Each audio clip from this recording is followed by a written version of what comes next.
Convido os irmãos a abrirem a palavra de Deus na Epístola de Paulo aos Colossenses.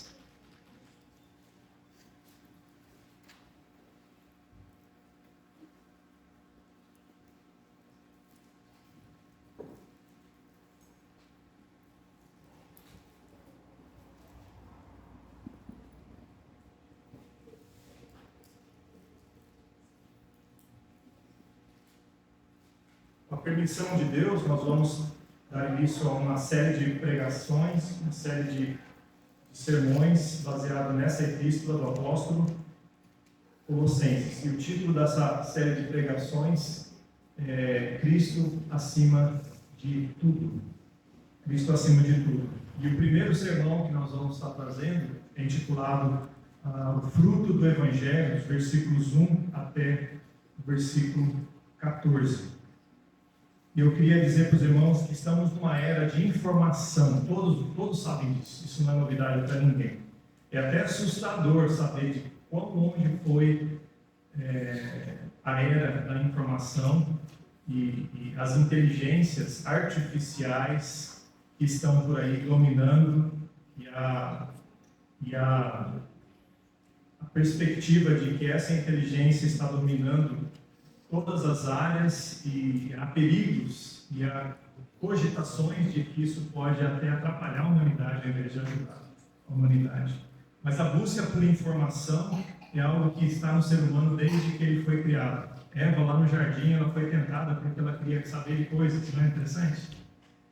E a Bíblia diz que no final dos tempos o conhecimento de muitos multiplicará. Mas a informação é algo valiosíssimo, que também está disponível, mas pode ser usado de forma errada. E essa sobrecarga de informação nessa era, irmãos, não substitui a sede humana de descobrir de Deus a vontade dele. Essas informações que você faz em curso, em faculdade, não respondem a essa pergunta. Paulo escreveu da prisão, da primeira prisão dele lá em Roma, esta carta, uma das cartas da prisão, né? A carta de Colossenses, e ele mostra como o ser humano pode ter uma vida de sucesso. Você fala sucesso, chama atenção também, né? Mas como que o ser humano pode ter uma vida de sucesso, uma vida frutífera?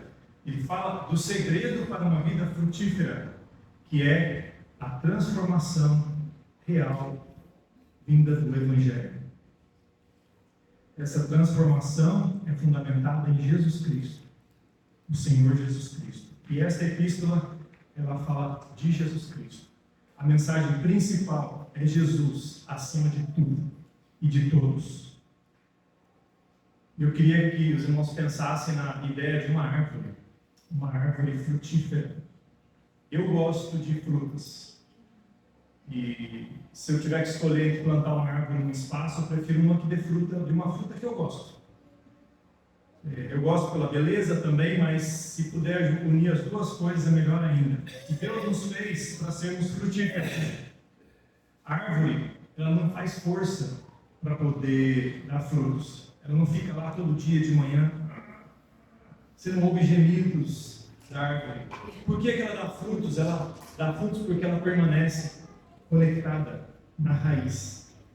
E por sua vez está conectado ao solo e absorve os nutrientes corretos. E o Evangelho, ele traz frutos na vida da pessoa transformada por ele. O Evangelho é como uma semente plantada, cresce e frutifica no poder de Deus, não no poder da própria árvore. Devemos estar conectados a Cristo. Mas eu gostaria que os irmãos lessem então comigo versículo 1 e versículo 2 dessa epístola, para darmos o início nessa série de pregação. Paulo, apóstolo de Jesus Cristo, pela vontade de Deus, e o irmão Timóteo, aos santos irmãos fiéis em Cristo que estão em Colossos. Graça a vós e paz da parte de Deus, nosso Pai, e do Senhor Jesus Cristo. Nós vemos que essa carta foi escrita pelo apóstolo Paulo. e ele inclui Timóteo aqui, era costume dele, porque não quer dizer que Timóteo estava ali escrevendo a outra metade da carta, ou continuando a finalizar a palavra que ele iniciou, mas da ideia que ele era o cooperador nas viagens missionárias, nos momentos de dificuldade, e também cooperando na elaboração da carta também. Muitas vezes ele era aquele ao lado, ajudando, mas Paulo é o autor dessa epístola, que foi escrita mais ou menos no ano 61, depois de Jesus Cristo. E Paulo escreveu essa carta da prisão, da primeira prisão em Roma. Paulo teve outras prisões, né? Ele, lá em Filipos também, mas das conhecidas, né? Mais conhecidas por ter resultado em cartas, tem a primeira e a segunda lá em Roma, na prisão. Na primeira prisão de Roma, que é essa, ele escreveu as epístolas da prisão, que são Efésios, Filipenses, Colossenses, Filemão. Na outra, na segunda prisão, que já não era com tanta liberdade, uma prisão mais reclusa, ele escreveu a última carta a Timóteo, a última epístola ao pastor Timóteo. Mas nessa prisão ele tinha certa liberdade, ele recebia visitas, ele tinha acesso à guarda, ele evangelizou muito através disso. Mas era uma prisão de qualquer forma. Prisão é prisão. A falta de liberdade, ela marca a vida das pessoas. Mas Paulo mesmo falou que o evangelho não estava preso. E ele escreveu e abençoa até hoje a igreja do Senhor Jesus Cristo por causa dessas cartas da prisão. O portador dessa carta foi provavelmente Tíquico. Era um dos irmãos cooperadores, se encontra isso em capítulo 4, versículo 7. E o que Paulo escreveu? Qual que é o conteúdo principal dessa carta? É a supremacia de Jesus Cristo. E a suficiência de Jesus Cristo. Ou seja, Jesus está acima de tudo e todos, e Ele é suficiente. É suficiente para todos. Cristo está acima dos anjos, das filosofias, do conhecimento humano, de conhecimentos outrora secretos e do legalismo. Cristo é acima de tudo e de todos. Então, Paulo escreveu para essa igreja em Colossos. Onde ficava essa igreja? Essa igreja ficava na região ali, a leste de Éfeso, 160 quilômetros a leste de Éfeso, próximo a outros locais famosos, Laodiceia e Herápolis. Essas, no mapa você percebe ali, né? A igreja de Colossos está em amarelo, e as outras três no círculo vermelho, né? E Éfeso está onde está o tracinho vermelho. Então, Éfeso era como se fosse um grande centro ali, onde Paulo ficou dali, né? Era um centro estratégico de fruto ministerial, de envio de ministério, de missionários. Primeiro foi Jerusalém, depois Antioquia, depois Éfeso. Então, nessa parte do ministério de Paulo, na terceira viagem missionária, onde ele confirmou a fé dos alcançados pelo Evangelho na segunda viagem missionária, Paulo, então, agora escreve para a igreja. Só que interessante, ele não começou essa igreja, ele não foi nessa igreja quando escreveu essa carta. Ele soube dessa igreja através de um outro irmão em Cristo, Epáfras. Epáfras provavelmente foi alcançado pelo Evangelho em uma das viagens de Paulo, e depois ele voltou. Epáfras, ele chegou a Paulo na prisão em Roma e deu um relatório, falou: olha, eu quero falar sobre a igreja em Colossos para você. E Paulo ficou muito animado, e ele de lá escreveu essa carta para a igreja em Colossos. Então, era uma das igrejas que Paulo alcançou, começou indiretamente, mas ele não tinha pisado lá ainda. Então nós vemos, irmãos, que essa igreja é uma igreja que tinha uma boa reputação, como nós vamos observar, mas também tinha problemas. Interessante, nessa vida aqui nós temos as nossas lutas e desafios, todos nós temos. Você concorda comigo? Por mais que pareça tudo bem, as coisas não estão perfeitamente bem, só vai estar lá no céu, amém? E por mais que uma igreja seja uma igreja que honra a Deus, que obedece, ela tem as suas dificuldades. Você está bonitinho, está cheiroso hoje à noite aqui, se preparou, fez o seu melhor para chegar aqui, mas quando você volta para casa, você volta para a sua rotina, para os seus desafios. Essa igreja de Colossos tinha muitos pontos positivos de elogio, Paulo vai fazê-lo, mas também tinha problemas, alguns problemas. E Paulo estava ciente disso e ele escreve essa carta para ajudar aqueles irmãos nos problemas que eles tinham. O problema era de heresia. Havia influências ali em Colossos. Colossos era uma cidade influente no passado, mas na época da carta já não era mais. Era uma cidade próxima a grandes centros ali. O nome Colossos não se sabe exatamente o porquê, por causa de uma planta, por causa dos gregos, por causa do quê, mas a ideia de Colossos é a ideia de um lugar colossal, enorme, né? Não era esse o motivo, mas no passado ela tinha uma grande influência.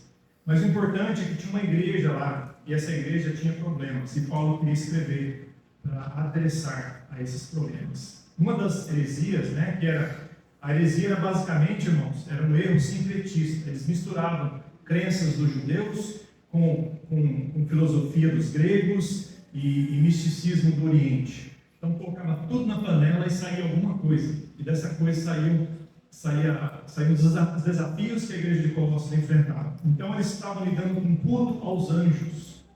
Então ficava corrente essa moda de vamos fazer um culto aos anjos, porque os anjos são seres celestiais, criados por Deus, mas têm capacidades, têm acesso a Deus, então vamos orar, vamos cultuar, não foge muito de hoje em dia, né? Pessoas cultuando a outros que não seja Deus que merece a honra e a glória unicamente.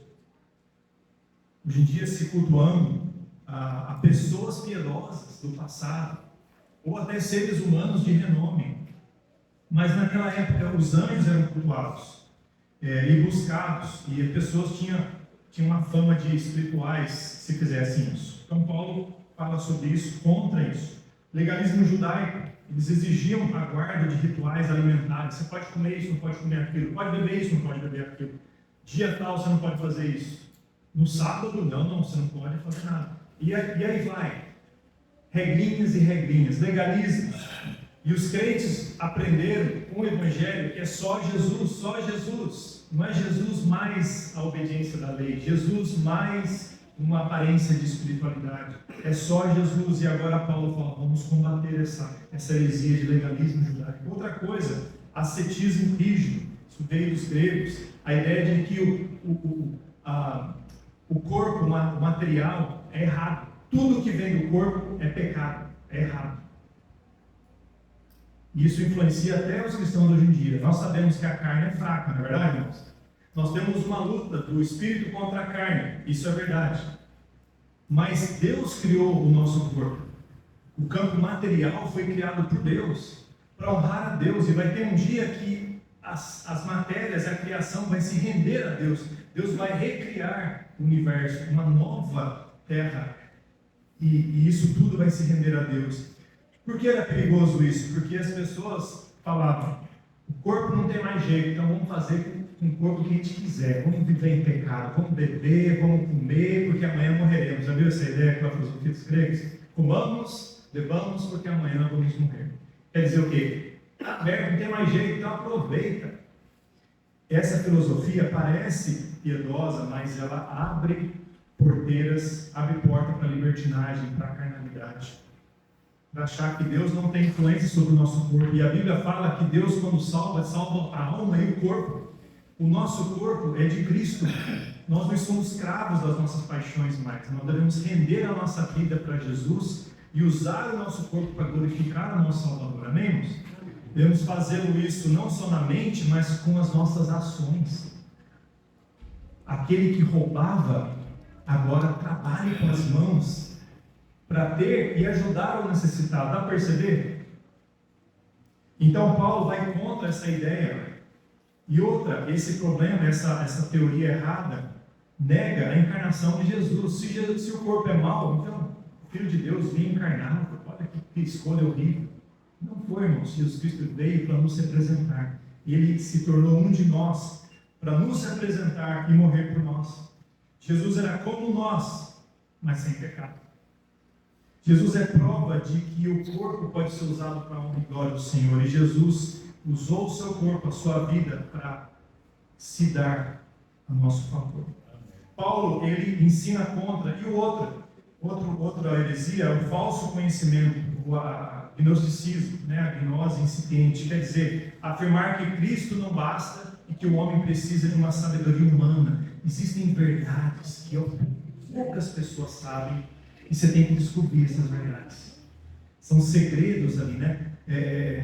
Segredos espirituais guardados por poucos. Então, o nosso alvo nessa vida é descobrir aquilo ali para você ser salvo. Irmãos, o Evangelho, ele é para ser proclamado, não para ser escondido. Ele parece loucura, parece escândalo, mas é o poder de Deus para a salvação. É a verdade que transforma. Então, se existe algo além disso, é anátema. Se existe algo diferente disso, é anátema. Então, Paulo, ele escreve essa carta para tirar essas distrações de heresia da mente dos colossenses. E eu queria trazer aqui, essa é um monumento lá em Colossos, né? Fotos atuais. E todas essas igrejas ali, as 7 igrejas de Apocalipse, que ficam naquela região, perto de Laodiceia e tudo mais, ficam na região da Turquia, atual Turquia, só para os irmãos saberem, tá? Então, Turquia tem uma grande significância nas escrituras. Se um dia você puder viajar e estiver por lá, né, você vai lá que você vai ter muita história do Novo Testamento, particularmente ali das igrejas que Paulo começou. Então, eu queria propor aqui para os irmãos uma proposição, que é uma frase que vai resumir nossa mensagem de hoje. O Evangelho verdadeiro transforma a nossa identidade, convicções e comportamentos, gerando frutos visíveis de fé e amor que agradam a Deus. Vamos ler todo mundo junto? O Evangelho verdadeiro transforma a nossa identidade, convicções, comportamentos, gerando frutos visíveis de fé e amor que agradam a Deus. Então nós vamos ver o que Paulo escreve aos Colossenses. Primeira coisa, ele trata da gratidão pelo fruto do Evangelho. Os irmãos olharem aí no texto, né? Versículo 3 em diante. Graças damos ao Deus e Pai do nosso Senhor Jesus Cristo, orando sempre por vós, porquanto ouvimos da vossa fé em Cristo Jesus e do amor que tendes para com todos os santos, por causa da esperança que vos está reservada nos céus, da qual já antes ouvistes pela palavra da verdade do Evangelho. Aqui nós temos nesse início da epístola, Paulo agradecendo a Deus, intercedendo pelos irmãos de Colossos, mesmo sem conhecê-los. Ele soube pelo Epáfras, mas agora ele sabe, né, que é irmão em Cristo, e agora ele manifesta gratidão e oração. Nós devemos já aqui tirar lições preciosíssimas que o Evangelho traz na vida dos transformados, uma gratidão sincera, profunda, uma gratidão que deve fluir da vida daquele que já foi alcançado por Cristo.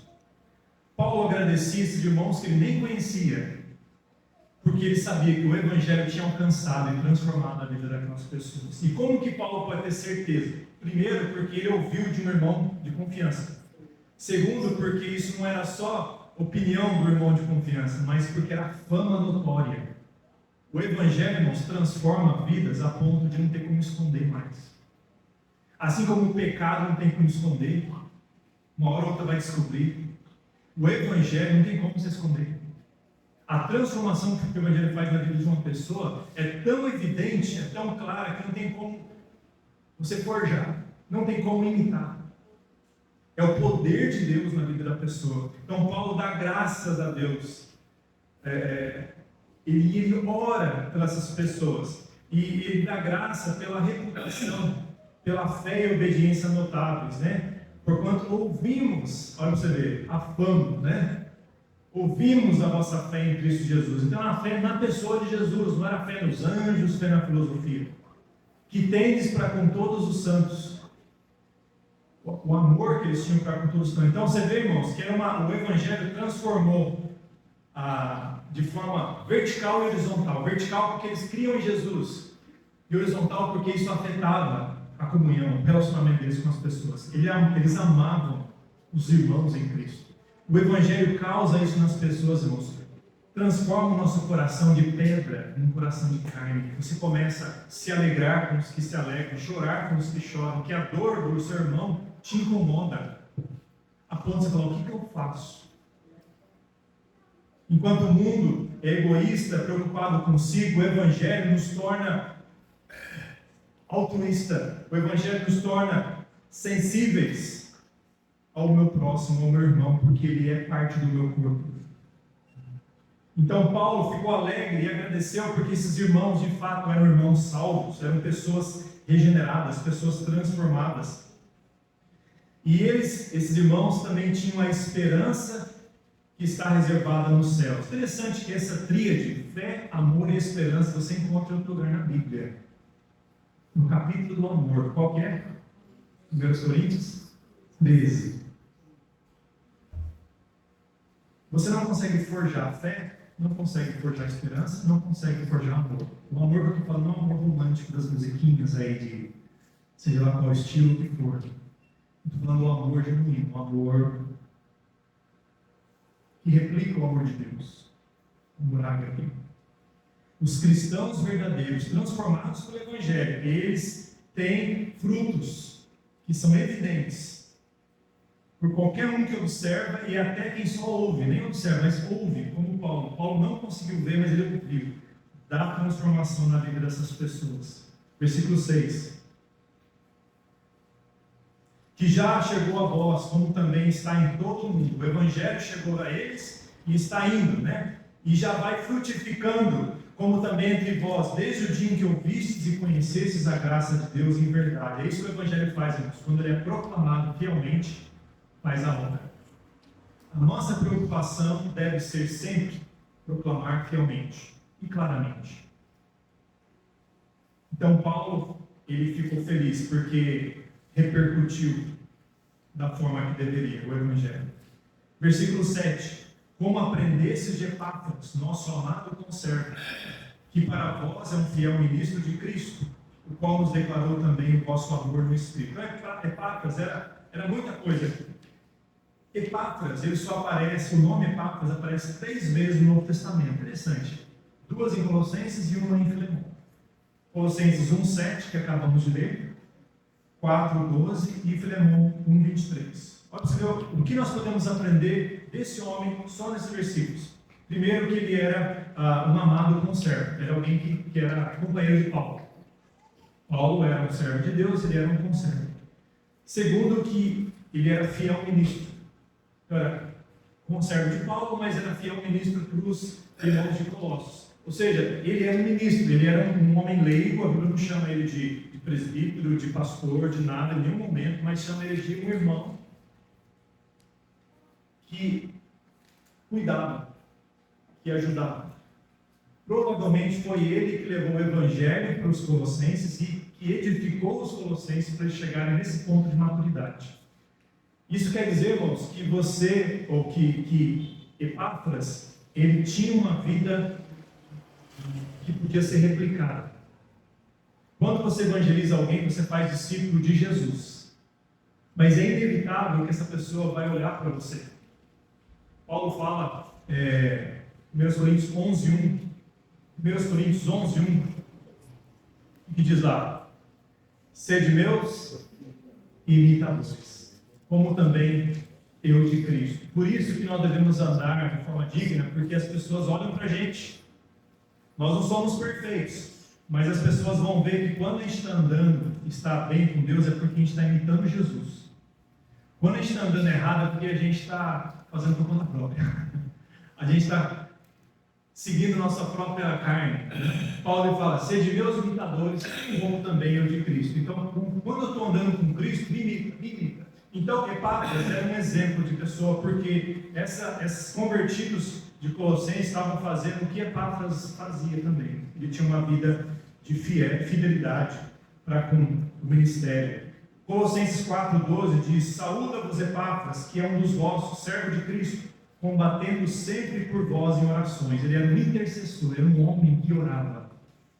Um homem que orava. E ele orava não de vez em quando, mas sempre, sempre. E ele combatia, ele via nisso uma guerra espiritual. Não era algo esporádico, conveniente, eu vou orar para me sentir bem. Não, eu vou orar porque é vital. Se não orar, as coisas não acontecem. Mas Deus é poderoso, é soberano. Ele é tão soberano que Ele inclui a oração no plano dele. Ele quer que oramos. Ele tem prazer em nos ouvir. Isso nos faz participantes na graça de Deus, no fato de que tudo que Deus tem para nós, Ele já fez para nós, mas Ele quer que nós clamemos, dependamos dEle. Porque é dEle a glória, não é minha. Não é mérito pessoal, é dEle. A oração nos conecta aí, e Epáfras entendia, a oração é essencial. Do jeito que Jesus via a oração como essencial, os seus seguidores têm que ver a oração como essencial. Por isso, irmãos, o culto de terça-feira devia ser o mais cheio da igreja. Deveria.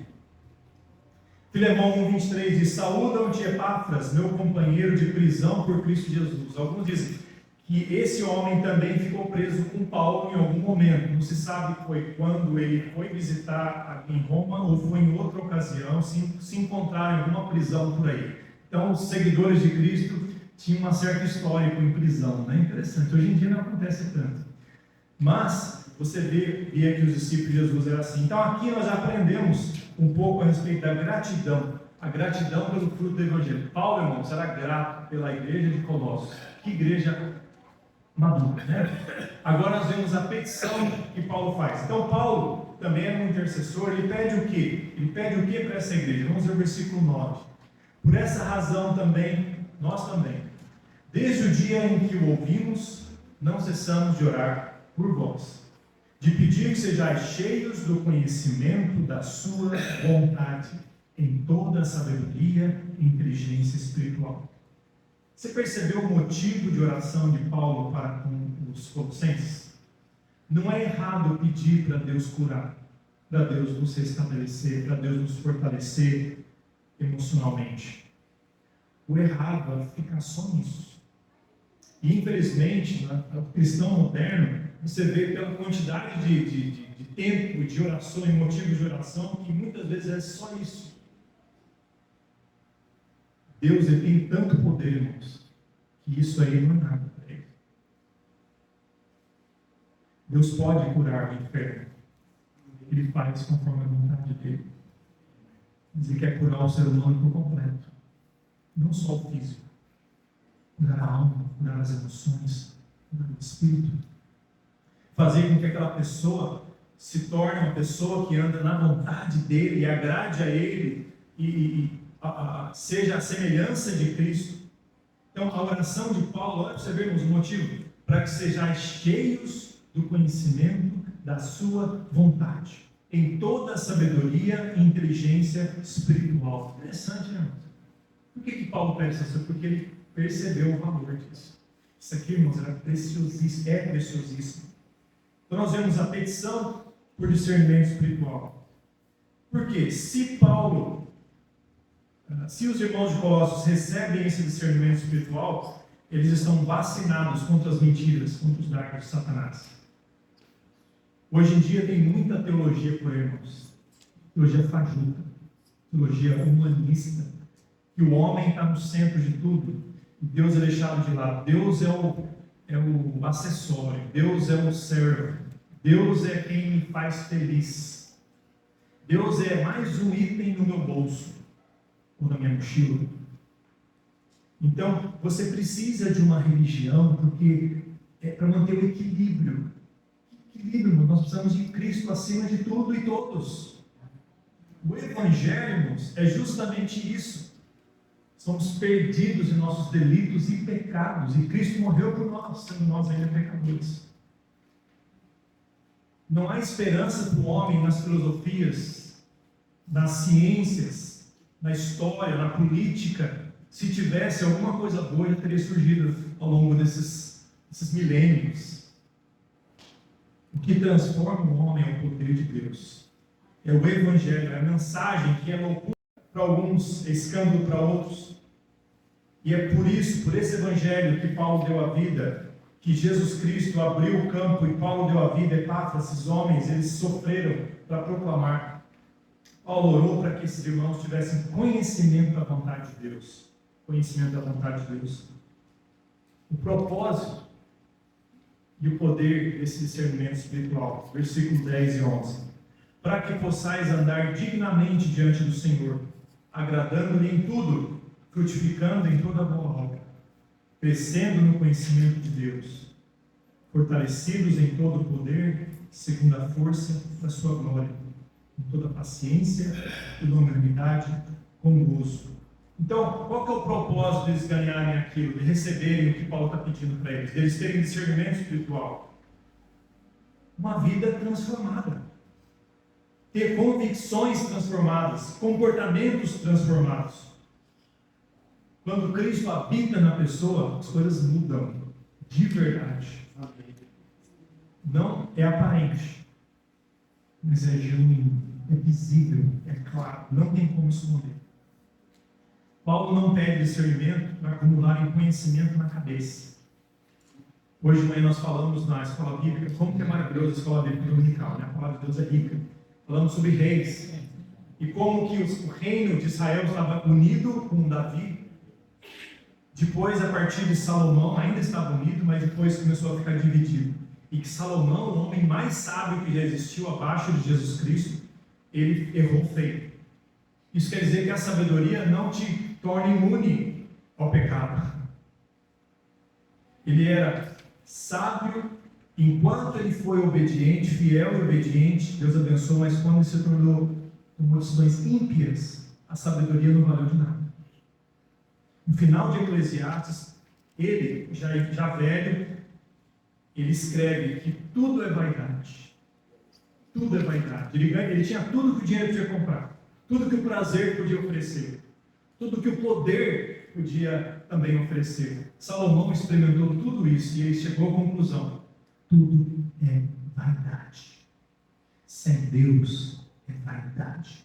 E o ser humano procura tudo isso, ao invés de aprender com o próprio Salomão. Só teve significado quando Salomão, no final da vida, falou: olha, o mais importante é temer a Deus e guardar os seus preceitos. Nosso sentido está em Deus, irmãos, não longe dele. A mentira de Satanás é a mesma que ele lançou para Eva e lança até hoje. Tem alguma coisa que Deus está escondendo de você, que você precisa conhecer. Quando você conhecer, as coisas vão mudar. E o Evangelho é o oposto. Ele é a mensagem que Deus revelou, não escondeu. Ele quer que proclamemos, porque esse Evangelho vai transformar de cima para baixo, de dentro para fora, as convicções e o comportamento. Então, alguém transformado, alguém que tem esse discernimento espiritual, é alguém que anda de forma digna, e que agrada a Deus, e que frutifica, e que cresce, e que é fortalecido em poder, como aqui Paulo está falando. Então, Paulo deseja isso para aqueles irmãos de Colossos. E a prova desse discernimento, a prova do discernimento espiritual. Então, nós falamos ali, então, nós já falamos aqui, né, a petição por discernimento espiritual, o propósito desse discernimento, que é a transformação de convicção e comportamento, e a prova desse discernimento. Como saber que a pessoa de verdade foi transformada, foi mudada pelo Evangelho? É que quando a pessoa faz isso, ela é transformada pelo Evangelho. Olha o que ela faz aqui no versículo 12. Dando graças ao Pai que nos fez idôneos para participar da herança dos santos na luz. Uma pessoa salva de verdade, ela é agradecida. Ela é grata a Deus. Ela quer adorar, ela não é obrigada a adorar. Ela vem para a igreja não porque eu tenho que ir lá, senão eu vou me sentir mal. Eu vou lá porque eu fui feito para isso. Eu vou fazer isso para a eternidade. Então, 1h10 na igreja aqui não é sacrifício, é um tira-gosto do que vai ser lá na eternidade. Só que lá não vai ter imperfeição e pecado, mas aqui ainda tem. Mas eu quero adorar meu Deus enquanto eu sou um pecador redimido agora, porque lá no céu eu não vou ser mais um pecador. A justiça de Cristo nos reveste hoje. Lá no céu não haverá pecado e eu vou adorá-lo para toda a eternidade. Então a gratidão é um fruto disso, dando graças ao Pai que nos fez idôneos para participar da herança. Deus nos fez idôneos, irmão. Não foi você que fez. Você, na sua tentativa de religiosidade, você alcançou mérito diante de Deus? Mentira. Deus nos fez idôneos em Cristo para participar da herança, a herança dos santos da luz, o qual nos tirou da potestade das trevas. Olha de onde Deus nos tirou, irmãos, das trevas, e nos transportou para o reino do Filho do seu amor. Deus fez isso, irmãos. Em quem temos a redenção pelo seu sangue, a saber, a remissão dos pecados. É tão bom você estar sem dívida, não é bom? A dívida para com Deus ninguém consegue pagar, porque ela é eterna. Mas só Deus pode pagar, e Ele fez isso em Jesus. Jesus veio em carne, no meu lugar, no seu, morreu pelos seus pecados, segundo as Escrituras, ressuscitou ao terceiro dia, segundo as Escrituras, e nós temos em Cristo tudo isso aqui. Cristo acima de tudo e de todos. Nós começamos só a arranhar a superfície nessa série de sermões a respeito da supremacia de Cristo. Mas Paulo ele quer começar bem, falando tudo isso que nós já falamos. Então, irmãos, eu gostaria de trazer aqui algumas conclusões e aplicações para a nossa vida. Avalie suas orações. Sim, peça para enfermidade, peça para emprego, peça para decisões, sim, mas não fica só nisso. Peça para discernimento espiritual. Senhor, me ajuda a amadurecer na fé, a eu conhecer a tua mente, a ter a mente de Cristo, a valorizar o que o Senhor valoriza, a não ficar só nessa espera desse mundo aqui que vai passar. Saber que a eternidade é o tempo que vamos estar com Deus para sempre. Então nós temos tanto para crescer na semelhança de Cristo, não só nesse âmbito material. Avalie suas orações, ore como Paulo, seja um intercessor como Epáfras, que orava pela igreja de Colossos. Agradeça a Deus, que a nossa lista de gratidão seja maior do que a de pedidos. Não é errado pedir de novo, irmãos, me entenda bem, mas se você não agradece, tem alguma coisa errada. Dá para entender? A gratidão deve fluir do coração transformado pelo Evangelho. Porque nós temos tanto para agradecer, mas tanto para agradecer que não dá tempo. E nós vamos investir a eternidade agradecendo. Sabia que lá na eternidade não vai ter mais enfermidade, não vai ter problema, não vai ter desemprego. Então você não vai pedir por isso lá. Você vai adorar, agradecer por causa do Cordeiro que é digno. Então, passamos já. Frutifique onde você está. Paulo estava na cadeia escrevendo essa carta. E Paulo não usou isso para ficar emburrado ou triste, falando: Deus, eu não estou onde eu queria, então não vou mais. Larguei mão. Também o Senhor não vai ter o meu serviço. Já pensou, nós fazemos isso na carne, né? Paulo falou: o Senhor me quer aqui, então eu vou brilhar aqui. O Senhor me quer nas trevas, lá no fundo, no lugar fedido e escuro. É lá que a tua luz vai irradiar. Para a guarda pretoriana. Igrejas vão ser edificadas através das prisões. Frutifique onde você está. Não imponha a Deus as normas ou os critérios, as condições para que você faça a vontade dele. Senhor, se o Senhor me der um emprego, aí sim eu vou ser fiel. Se o Senhor me ajudar nesse problema, aí sim. Não, se o Senhor me manter onde eu estou, ou se o Senhor me quer na cadeia, desculpa o termo, né, como Paulo, eu vou te glorificar lá, porque o Senhor me salvou das trevas para a luz. E esse lugar aqui na terra não é nada. Eu vou te glorificar com os frutos. Cultive uma fé cristocêntrica, ao invés de ficar crendo em Jesus mais nas suas obras, crendo em Jesus mais na sua intuição, crendo em Jesus mais nas filosofias ou nos segredos, na tradição dos seus pais e avós, no que eles criam. Não, Jesus é suficiente. Foi Ele, só Ele morreu na cruz por você. Não foram seus pais, não foram os santos, não foram as filosofias, nada disso deu a vida para você gastar e investir a eternidade no céu, só Jesus. As pessoas abandonaram Jesus, mas Jesus não abandonou a missão dele. E lá da cruz ele olhou para as pessoas que o crucificaram e disse: Pai, perdoa-lhes, eles não sabem o que fazem. É o conhecimento desse evangelho que transforma. Esse amor imerecido. Cresça cultive essa fé cristocêntrica. Só Jesus, Jesus acima de tudo e todos. A Bíblia diz que um dia todo joelho vai se dobrar para Jesus Cristo. Toda língua vai confessar a Jesus como Senhor. Agora, muitos rejeitam, mas vai ter um dia que não vai ter nem como rejeitar. Todos vão fazer. E vários vão fazer para entender Jesus como juiz. Mas eles vão reconhecer. Os anjos, os demônios, vão reconhecer. E vão se dobrar. Só Jesus é o Senhor. Você já faz isso hoje? Como seu Salvador?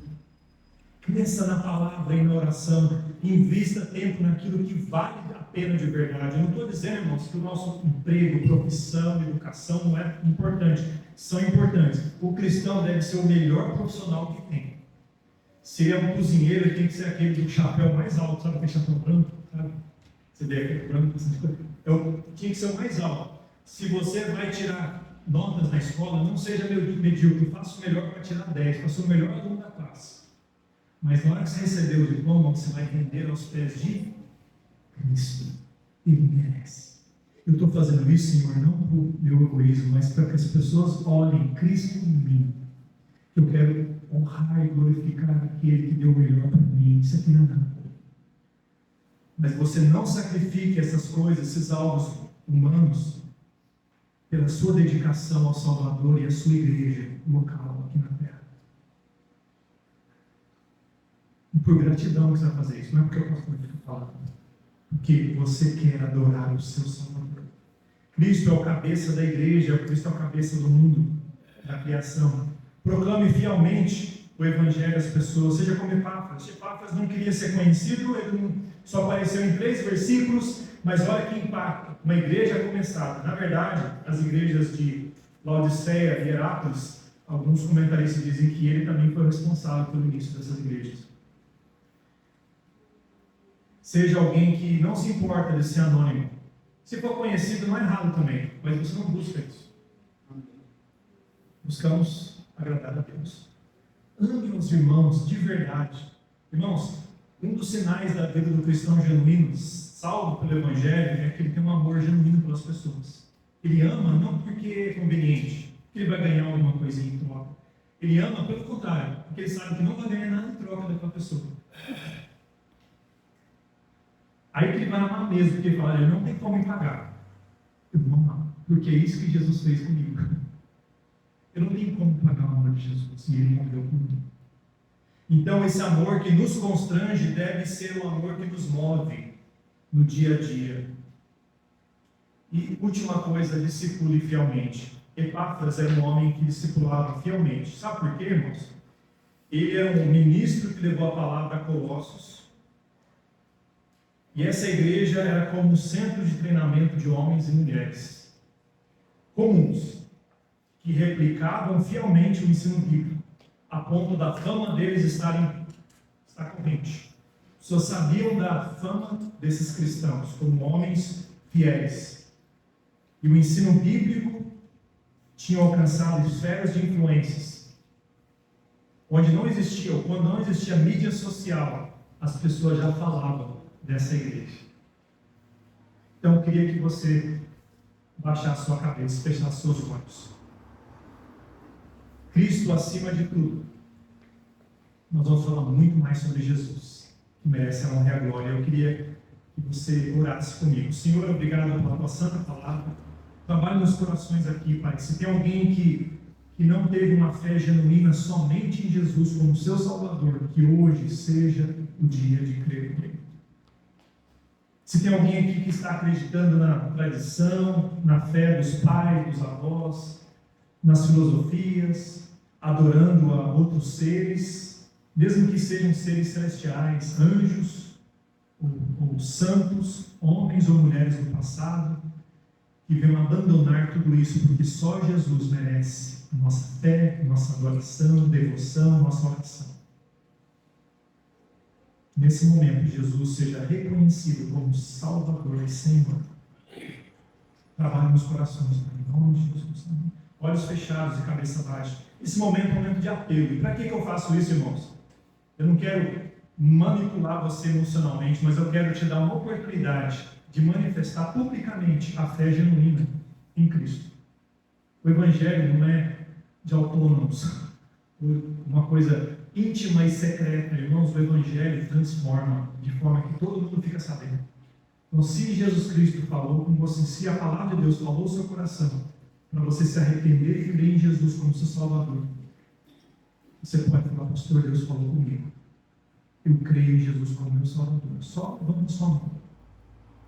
Eu nunca tinha orado, nunca tinha feito isso, mas eu agora falo, o Senhor me perdoa e me salva. Jesus morreu pelos meus pecados. Eu recebo Ele como Salvador. Talvez você está aqui como um cristão e você fala, puxa, quanta coisa eu pude aprender dessa igreja. Eu preciso aprender mais sobre oração, orar por motivos espirituais. Eu não tenho orado por motivos espirituais. Levanta a mão, pastor, fala, Deus falou comigo. Interceda por mim. Paulo intercedeu. Paulo orava pelos irmãos de Colossos. Epáfras orava pelos irmãos. Eu quero orar por você. Tem alguma coisa que Deus falou com você? Levanta a mão. Amém. Pastor, Deus falou, me ensinou, amém, para eu crescer em algumas áreas, para eu fazer pedidos profundos, espirituais, para eu ser fiel, para eu levar o teu evangelho de forma fiel, para eu discipular, para eu amar as pessoas. De forma, amém. Senhor, abençoe os irmãos que aqui levantaram as mãos. O levantar a mão, eu sei, Senhor, não vai mudar a vida, mas reflete um coração desejoso de, dependendo do teu poder, e também através da intercessão da igreja, dos irmãos em Cristo,